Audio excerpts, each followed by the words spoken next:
বলো তুমি, এটা বলো। এটা তুমি কি করতেছো? আমি আম দিয়ে আইসক্রিম দিয়ে খাচ্ছি দুলা ভাইয়ের বাসায়। দুলা ভাইয়ের বাসায়? অবশ্যই। নেক্সট টাইম আমার বাসায় আনবো। নেক্সট টাইম এটা আমার বাসায় হয়ে যাবে।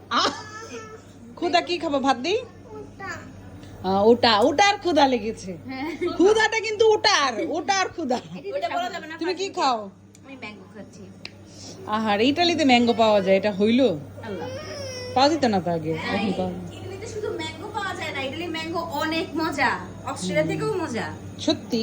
হ্যাঁ, আমি অস্ট্রেলিয়ায় না, স্পেন। এটা হচ্ছে আমার খালা। আলহামদুলিল্লাহ। আমি চিন্তা করতাম কি জানো, আমি ভাবতাম যে বাংলাদেশে আমার একটা বাড়ি নাই যেখানে আমি সবাই দাওয়াত দিয়া আমি রান্না করে খাওয়াবো। মাশাআল্লাহ, দেখছিস? কিন্তু দেখো, দেখো কত মেহমান, বাংলাদেশের সবাই, বাংলাদেশের সবাই এখানে, অস্ট্রেলিয়া, জার্মান, বাংলাদেশ। মাশাআল্লাহ। এই যে চামচ ও বাইর করে নিব একটা। এটা কেমন মজা? এটা বেটা সোয়া কাটবো। আইসক্রিম দিয়ে চলতেছে। আর এটা কি ফ্লেভার? আমি জানি না, আমি এখনো মুখে দিইনি।